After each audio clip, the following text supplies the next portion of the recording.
क्या वॉशिंगटन के पास waste Asia में बढ़ते कॉन्फ्लिक्ट को सस्टेन करने का स्टैमिना खत्म हो चुका है और इस जंग में डोनाल्ड ट्रंप को मिली है एक हार?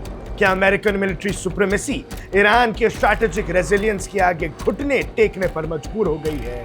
और सबसे बड़ा सवाल, क्या डोनाल्ड ट्रंप ने तेहरान की स्ट्रैटेजिक डेटरेंस के सामने एक ऐसा युद्ध हार दिया है जिसे जीतने का दावा वॉशिंगटन रोज कर रहा था, पर सच्चाई देख के यूएस का इतिहास ही हिल गया है?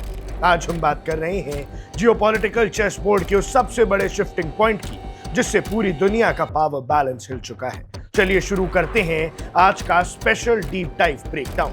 दोस्तों, जियोपॉलिटिक्स में एक पुरानी कहावत है, when your adversary is forced to accept your conditions just to stop the bleeding, you haven't just defended, you have won।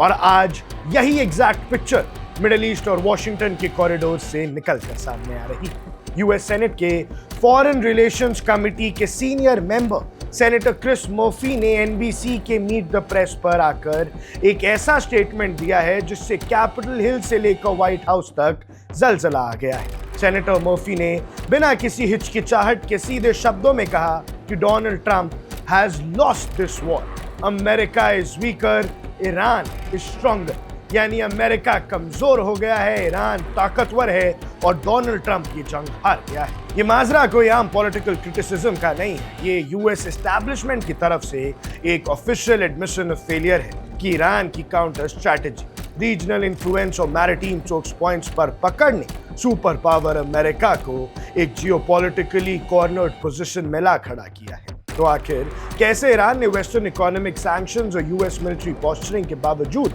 इस पूरे गेम को पलट दिया? कैसे तेहरान ने दिखा दिया कि स्ट्रेट ऑफ हॉर्मुज की choke point leverage American warship से कहीं ज्यादा लीथल है? आइए सारे डॉट्स को कनेक्ट करते हैं। इस पूरे कॉन्फ्लिक्ट का सबसे बड़ा ग्रेविटी सेंटर है स्ट्रेट ऑफ हॉर्मुज, दुनिया की वो आर्टेरियल चोक पॉइंट जहां से ग्लोबल मैरिटाइम ऑयल ट्रेडिंग का लगभग 1/4 हिस्सा गुजरता है। जब वॉशिंगटन ने ईरान पर प्रेशर डालना शुरू किया और रीजन में स्ट्रैटेजिक ब्लॉकेड की कोशिश की तो तेहरान ने अपना मोस्ट पावरफुल कार्ड खेला। ईरान ने हॉर्मुज वाटरवे में शिपिंग रूट्स को डिक्टेट करना शुरू कर दिया। नतीजा ये हुआ कि नॉर्मल टाइम में रोजाना 130 से 140 कमर्शियल वेसल्स इस स्ट्रेट से गुजरते थे, लेकिन आज वो संख्या गिरकर महज 30 वेसल्स तक रह गई है। तेहरान ने यह साफ कर दिया कि अगर उसका सॉवरेन नेशनल इंटरेस्ट पर आंच पहुंचाओगे तो ग्लोबल इकोनॉमी और अमेरिकन एनर्जी मार्केट शांति से बैठ ही नहीं पाएंगे, पूरी दुनिया तहस नहस हो जाएगी इकोनॉमिकली। और इसी का असर अब डायरेक्ट टू कंज्यूमर दिख रहा है। अमेरिका में गैस प्राइसेस $4 पर गैलन को पार कर चुके हैं, इन्फ्लेशन स्काई रॉकेटिंग है और फूड प्राइसेस से आम अमेरिकन सिटीजन्स अब बेहद परेशान हैं। सोचो, वो टैक्स भर रहे हैं, उसी टैक्स से जंग लड़ी जा रही है और फिर उसी जंग की वजह से महंगाई आ रही है तो और पैसा खर्च हो रहा है। सेनेटर मर्फी ने खुद माना कि कॉन्टिन्यूअस कॉन्फ्लिक्ट की वजह से अमेरिकन कंज्यूमर्स डेली लेवल पर गेट स्क्रूड हो रहे हैं, मीनिंग कि ईरान ने ऐसी एसिमेट्रिक इकोनॉमिक वॉरफेयर एस्टैब्लिश की है जहां अमेरिका को हर बीते दिन के साथ बिलियंस ऑफ डॉलर्स का नुकसान उठाना पड़ रहा है। अब बात करते हैं डिप्लोमैटिक बैटलफील्ड की। ट्रंप एडमिनिस्ट्रेशन जो पहले मैक्सिमम प्रेशर टैक्टिक्स की बात करती थी, आज सल्तनत ऑफ ओमान के जरिए तेहरान के साथ बैकडोर नेगोशिएशंस के लिए मिन्नतें कर रही हैं, लेकिन तेहरान ने ये भी अपने टर्म्स पे डिक्टेट करवा ली है। ईरानियन नेशनल सिक्योरिटी काउंसिल के सेक्रेटरी मोहम्मद बगैर ज़ोगार्फ ने साफ शब्दों में कह दिया कि जब तक अमेरिका अपनी बेलिजरेंट पॉलिसी खत्म नहीं करता, मिलिट्री ब्लॉकेज और सैंक्शंस लिफ्ट नहीं करता और पास्ट डैमेजेस के लिए वॉर रिपेरेशंस पे नहीं करता, तब तक स्ट्रेट ऑफ हॉर्मुज पर कोई रिलैक्सेशन नहीं मिलेगा। ये है ईरान की डिप्लोमैटिक अपर हैंड, यानी जंग में भी वो अमेरिका को डोमिनेट कर रहे हैं और यहाँ अमेरिकन मीडिया रिपोर्ट्स के मुताबिक व्हाइट हाउस फिलहाल जिस डील को लेकर सीख कर रहा है उसके तहत ईरान को स्ट्रेट रीओपन करने के बदले में लगभग 100 से 136 बिलियन डॉलर एनुअली की इकोनॉमिक एक्सेस या मैरिटाइम ट्रांजिट रेवेन्यू गारंटी मिल सकती है। सेनेटर मर्फी ने इस डील को टेरिबल बैड डील और a major victory for Iran कहा है, क्योंकि यह अमाउंट ईरान की टोटल जीडीपी का लगभग 1/3 हिस्सा है। जरा सोचिए, वॉशिंगटन चला था ईरान को फाइनेंशियली आइसोलेट करने, लेकिन आखिरी में ऐसी नौबत आ गई है जबकि अमेरिका को ईरान के मिलिट्री रीबिल्ड, रीजनल नेटवर्क्स और इकोनॉमी के लिए indirectly massive financial benefits allow करने पड़ रहे हैं। लेकिन कहानी सिर्फ डॉलर्स की नहीं है।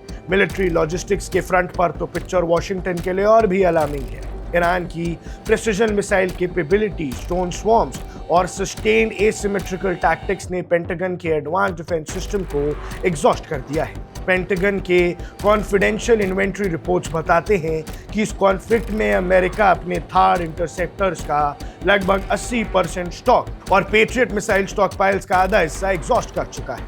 स्टैंडर्ड टॉमहॉक क्रूज मिसाइल्स के रिजर्व्स भी तेजी से डिप्लीट हो रहे हैं। इसका क्या मतलब है? ईरान ने इफेक्टिवली वॉशिंगटन के ग्लोबल डिफेंस पोस्चर को हॉलो आउट कर दिया है। पेंटागन अब रशिया और चाइना जैसे ग्लोबल राइवल्स के सामने मिलिट्री डेटरेंस लूज कर रहा है, क्योंकि उनके जरूरी वेपन सिस्टम मिडिल ईस्ट के इस एट्रिशनल वॉर में खपत हो रहे हैं। क्रिस मर्फी ने कैपिटल हिल में खुलेआम कहा कि war is making America weaker every day while Iran gets stronger. किसी वजह से डेमोक्रेट्स कैपिटल हिल के लॉ मेकर्स अब कह रहे हैं कि अमेरिका को बैड डील एक्सेप्ट करके तुरंत युद्ध बंद कर देना चाहिए, ताकि यूएस कम से कम अपनी खाली होते हुए वेपन स्टॉक्स को रिप्लेनिशमेंट मोड में तो डाल सके। तो अगर हम पूरी पिक्चर को जूम आउट करके देखें तो कंक्लूजन क्या निकलता है? वेस्टर्न पावर्स लॉन्ग टाइम से एट्रिशनल वॉर्स नहीं झेल सकते।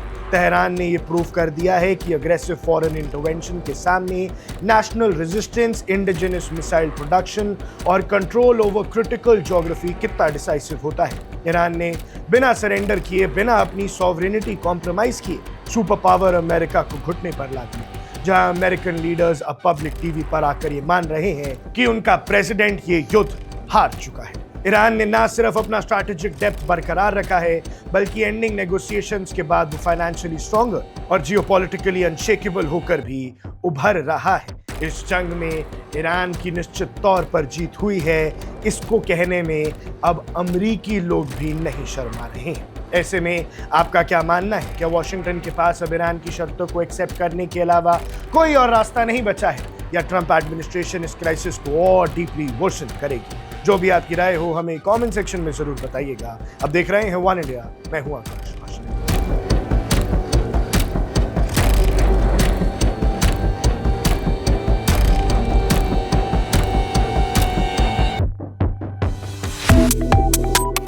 Subscribe to One India and never miss an update.